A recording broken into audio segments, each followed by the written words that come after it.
Yo, balik lagi sama gue di channel Martin. Nah, salam profit. Oke guys, jadi pada kesempatan kali ini gue mau mengupdate lagi seputaran Bitcoinnya ya. Jadi sebelum itu selamat hari Minggu juga ya. Selamat berhari libur buat teman-teman sekalian. Kemarin juga sudah saya upload mengenai Bitcoinnya ya.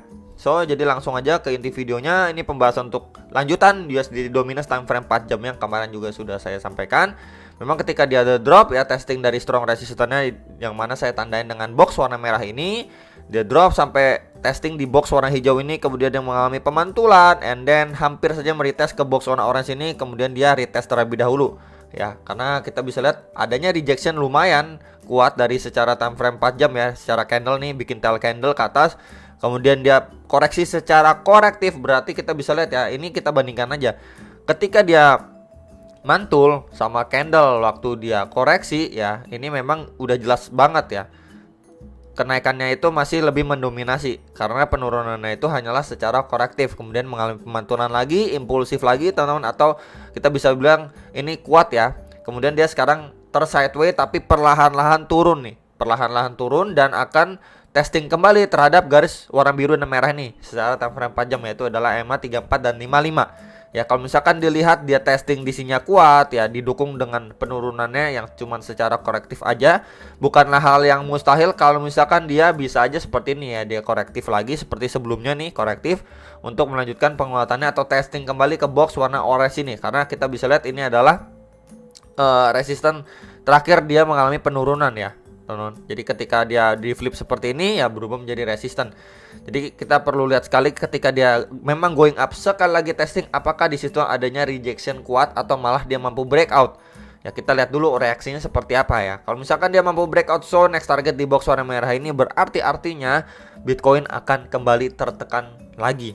Ya, jadi ini adalah skenario yang kurang baik untuk Bitcoin, bisa sekali diperhatikan ya. Tapi kalau misalkan ketika dia testing di sini kemudian mendapati rejection yang lumayan strong seperti sebelumnya, seperti ini nih teman-teman, di tanggal 29 Mei ya, seperti ini yang terjadi ya, berarti dia akan koreksi kembali bahkan breakdown dari EMA 34 dan 55 ya, garis warna merah dan biru ini akan tes dulu di area ini teman-teman, karena di area sini adalah terakhir kali dia mengalami pemantulan yang lumayan signifikan nih. Ya, ini mungkin akan saya ganti dulu dengan warna hijau ya. Nah, ini di sekitar 6,08% sampai sekitar 6,1%. Ya, jadi kalau misalkan dia breakdown pun dia bakal testing dulu di area ini sebelum nanti dia make decision apakah dia mantul. Kita lihat dulu reaksinya seperti apa. Kalau misalkan dia lanjut ngelosor, dia bakalan lanjut drop ke area bawah ini ya, di 5,87 sampai 5,93 yang menjadi area support lumayan kuat dari USD Dominance time frame 4 jamnya. Jadi ini dulu istilahnya kita analisa dua arah gitu ya teman-teman. Kalau misalkan dia mampu naiknya sekencang mana, kita bisa perhatikan beberapa area pentingnya terlebih dahulu. Tapi kalau misalkan ketika dia mantul lagi kemudian mendapati rejection lumayan kuat, area support mana yang perlu diperhatikan ya. Tadi udah saya sampaikan area-area yang perlu sekali diperhatikan. Oke. Next, ini adalah Bitcoin dominance time frame 4 jamnya. Yes, memang kita bisa lihat ya, ini sesuai info kemarin, perlu sekali dilihat untuk di box warna orange ini, plus juga resisten yang terbentuk dari si rising wedge pattern ini. Dan kita lihat dia mendapati rejection yang lumayan ya di sini. Kemudian dia testing di trendline supportnya. Ya, kita bisa lihat nih, supportnya beberapa kali mengalami pemantulan. So, tinggal kita lihat aja ya teman-teman, menjelang hari Senin besok apakah dia masih mampu ya melanjutkan pemantulannya kembali ya. Kalau misalkan dia mampu mantul lagi di area trendline support ini, so yang akan kita lihat untuk altcoin itu akan kembali tertekan lagi gitu ya. Dan masih perlu diperhatikan untuk di box warna orange ini.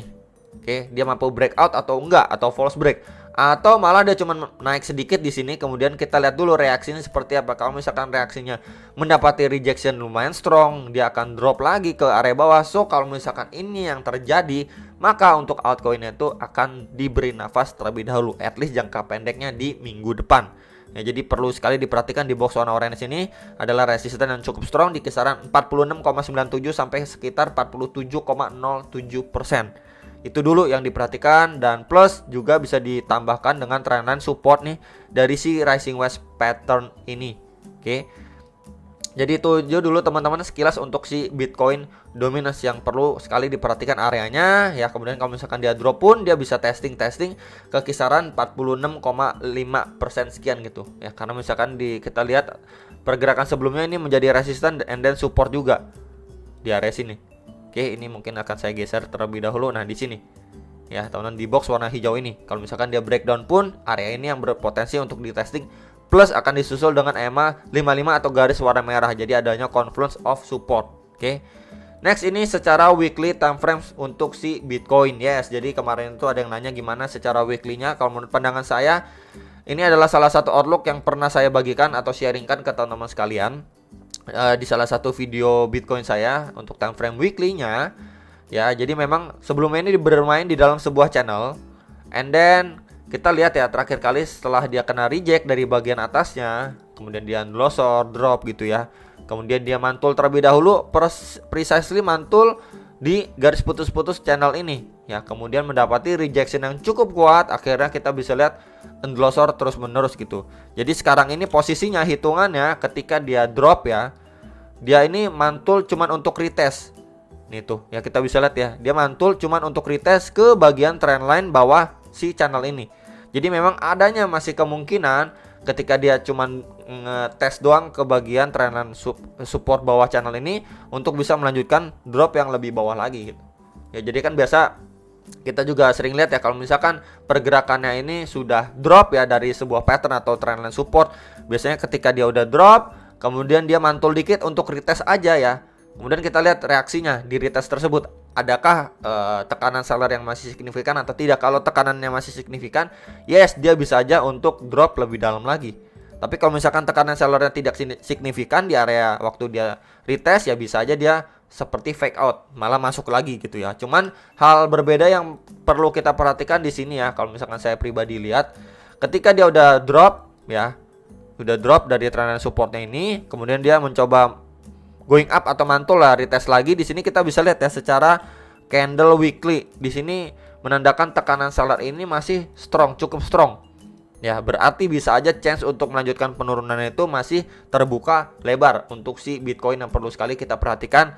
Plus juga nanti kan kisaran tanggal 14, tanggal 15 itu ada rapat FOMC lagi, akan menaikkan suku bunga lagi, yang pasti dia akan jauh lebih hawkish lagi untuk cepat-cepat menekan laju inflasi gitu, teman-teman. Ya, jadi bisa aja hal yang terburuknya ketika dia melanjutkan penurunan yaitu adalah testing ke garis warna merah ini atau adalah MA 200 time frame weekly. Ya, ini di posisi sekarang itu di kisaran 22 ribuan dolar, sekitar range area itu ya. Nih, sekitar 22 ribuan dolar gitu. Plus juga di sini adalah adanya ATH di tahun 2017 ya, di sini di kisaran 19 ribuan dolar. Jadi di sini aja adanya confluence of support untuk si Bitcoin ya. Sini akan saya tandain dulu. Nah, di sini.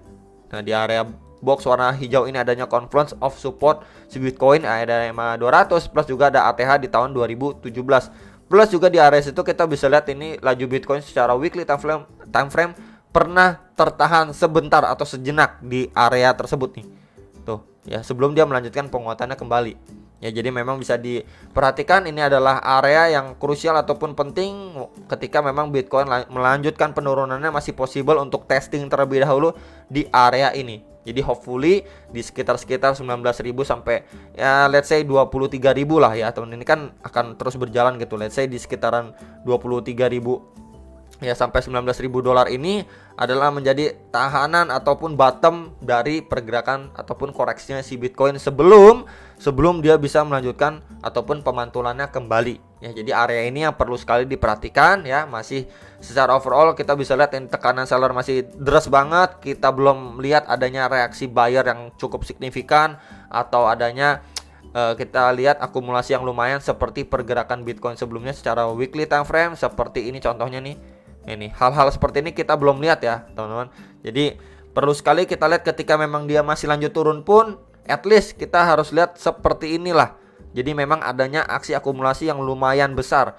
Tapi kalau kita lihat belum adanya seperti ini ya, market masih cenderung bisa turun lebih dalam lagi ya. Jadi ini sekilas pembahasan saya atau reminder saya untuk secara weekly time frame. Mungkin tambahan aja, ini kalau daily kan dia cuma sideways aja nih teman-teman ya. Tuh. Untuk candlenya juga dia cuma sideways aja secara daily ya, weekend juga. Nah ini mungkin lebih concern kan 4 jamnya. Kalau misalkan dilihat dari 4 jam ketika dia mantul ya dari box warna oranye ini, dari kisaran 29.300-an sampai 29.400-an dolar. And then sekarang dia membuat seperti range sideways aja ya di sini.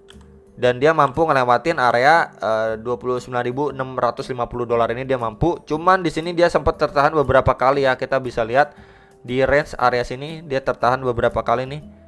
Di sini ya, ini di sekitar 29.800-an dolar. So kalau misalkan dia mampu break dari area atau level ini ya, mampu mempertahankan momentumnya untuk testing di EMA 34 dan 55 di garis warna merah dan biru ini di sekitaran 30.000 dolar. Jadi untuk resist-resistnya bisa diperhatikan ini untuk jangka pendeknya, dan terdekatnya ini ke 1, kedua dan ketiganya masih di sekitaran 30.100 sampai 30.200 dolar, karena memang itu adalah kita bisa lihat sempat adanya rejection cukup kuat di area tersebut. Oke, sebelum dia bisa melaju lebih tinggi lagi ke next target area. Oke, jadi ini dulu teman-teman untuk jangka pendek yang perlu sekali kita perhatikan. Tinggal lihat nah nanti reaksi di hari Senin itu seperti apa. Nah kalau misalkan kita lihat menggunakan Fibonacci retracement sendiri pun, ini mungkin akan saya hapus dulu ya. So mari kita tarik dari swing high-nya dia ke swing low-nya dia. Nah di sini adanya confluence of resistance juga nih teman-teman ya, ada retracement 0,3, 0,5 dan 0,6. Jadi area resisten yang paling atas yang 30.100 sampai 30.200 itu pas juga dengan retracement 0,6. Oke. Next, ini mendekati dengan EMA 34 dan 55 di sekitaran 30.000 dolar, itu adanya Fibo 50%. Nah, itu pas banget ya. Kita bisa lihat juga beberapa kali ini kena reject ya. Jadi ini next target yang perlu diperhatikan. Plus juga tadi area yang sudah saya sampaikan di sini dekat sekali dengan dengan retracement 0,382. Jadi memang adanya possible atau kemungkinan ketika dia drop seperti ini, kemudian naiknya secara korektif aja ke beberapa golden ratio ini bisa kemungkinan untuk drop kembali, ngetes kembali di box warna orange ini seperti sebelumnya ya, yang saya sudah sampaikan sebelumnya. Ketika memang dia drop, teman-teman kita bisa lihat di sini ketika dia udah drop signifikan ya dropnya, kemudian mantulnya ini secara korektif. Nah ini adanya kemungkinan untuk bisa drop lagi.